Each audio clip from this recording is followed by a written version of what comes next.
রাজ্যসভার দিকে নজর রাখবো, কারণ বিধানসভায় মনোনয়ন পেশ করা হচ্ছে। 3 জন বিজেপি প্রার্থী তারা রাজ্যসভার টিকিট পেয়েছেন গেরুয়া শিবির থেকে। সুখেন্দু শেখর, সুস্মিতা দেব, প্রকাশচিক বড়াইক এরা বিজেপিতে যোগ দিয়েছেন এবং 3 ঘন্টার মধ্যেই টিকিট পান 3 জন।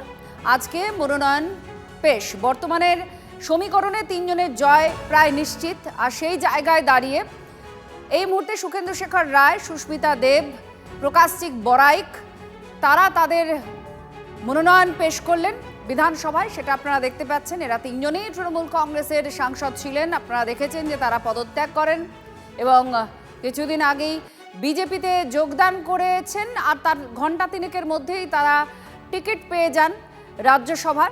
আর তারপর আজ তারা মনোনয়ন জমা দিলেন বিধানসভায়। প্রদীপ্ত আমাদের সঙ্গে রয়েছেন, আমাদের প্রতিনিধি। প্রদীপ্তর সঙ্গে আমরা কথা বলবো। প্রদীপ্ত, সমীকরণ তো বলছে জয় 3 জনেরই নিশ্চিত, তো মনোনয়ন পেশ করার পর কিছু বললেন তারা? এখনো পর্যন্ত মনোনয়নপত্র তারা জমা দিয়েছেন এবং এরপর ধীরে ধীরে এক এক করে বেরিয়ে আসবেন। বেরোনোর পরই আমরা জানতে পারবো যে ঠিক তাদের কি প্রতিক্রিয়া। এক্ষেত্রে যদিও বিতর্ক তৈরি হয়েছিল যে এই 3 জনকে কেন প্রার্থী করা হলো তা নিয়ে রাজ্য বিজেপি সভাপতি আজকে মনোনয়নপত্র যখন জমা দিচ্ছিলেন এই 3 প্রার্থী তাদের সঙ্গেও ছিলেন এবং সেই পর্বের শেষে রাজ্য বিজেপি সভাপতি বলছেন যে একটা কর্মীর ক্ষেত্রে সব থেকে গুরুত্বপূর্ণ হচ্ছে দল যে সিদ্ধান্ত নিচ্ছে তাকে মান্য। আমাদের প্রতিক্রিয়া আছে, একটু শুনবো। রাজ্যসভাতে আবার প্রার্থী হয়ে দাঁড়ানো, সেটার জন্য আমি কৃতজ্ঞ মুখ্যমন্ত্রীর প্রতি, বিধায়কদের প্রতি এবং ভারতীয় জনতা পার্টির যারা তৃণমূল স্তর থেকে ব্লক, বুথ এবং ওয়ার্ড বা স্টেটে যারা কর্মীরা আছেন তাদের প্রতিও আমি কৃতজ্ঞতা জানাচ্ছি। এটা আমরা কোনোদিন ভুলব না। যদিও আমার জন্ম আসামে, শিলচরে, কিন্তু বিগত দিনেও আপনারা দেখতে পেরেছেন যে সদনে যে কাজটা আমি করেছি সেখানে পশ্চিমবঙ্গের স্বার্থেও আমরা কথা বলেছি এবং আসামের স্বার্থেও কথা বলেছি। আর পশ্চিমবঙ্গের প্রত্যেক জেলার এবং ব্লকের কর্মীদের বলবো যে আপনাদের প্রত্যেকের অধিকার আছে যে আপনারা আমার কাছ থেকে আশা রাখবেন যে পশ্চিমবঙ্গের স্বার্থের জন্য আমরা আগামী দিন কাজ করব। আবার বিশেষ বিশেষ ধন্যবাদ শুভেন্দুবাবুকে এবং শ্রমিক তাকে ওনার ওদের সমর্থনের জন্য।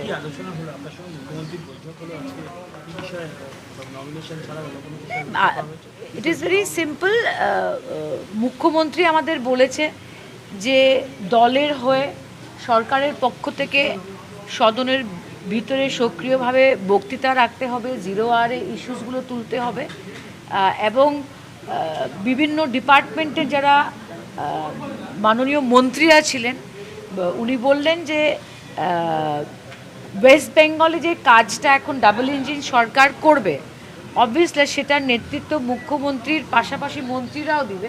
তো মন্ত্রীদের সঙ্গে সবসময় কমিউনিকেশন রাখতে এবং বিধায়করা, আজকে পশ্চিমবঙ্গের মানুষ যেভাবে সংখ্যাগরিষ্ঠতা দিয়ে বিধায়কদের বসেছেন, জনসাধারণের আশা আকাঙ্ক্ষা কিন্তু অনেক বেশি বিজেপিকে।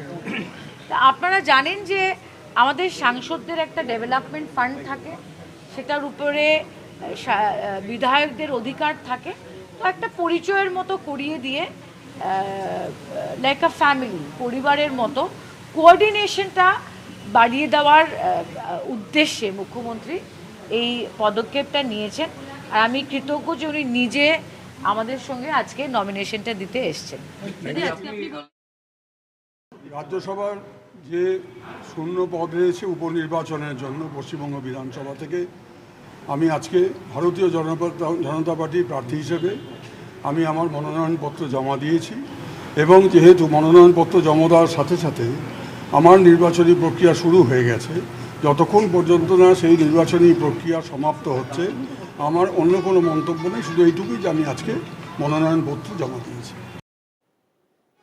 আপনারা শুনলেন দুই মনোনয়ন পেশ করা বিজেপির 2 প্রার্থীর বক্তব্য এবং তারা বারবারই বলেছেন যে কৃতজ্ঞ এবং সেক্ষেত্রে কি ধরনের কাজ, কি লক্ষ্য নিয়ে তাদেরকে এগোতে হবে একথা তাদেরকে কিভাবে ব্যাখ্যা করা হয়েছে সে কথায় তারা জানাচ্ছিলেন।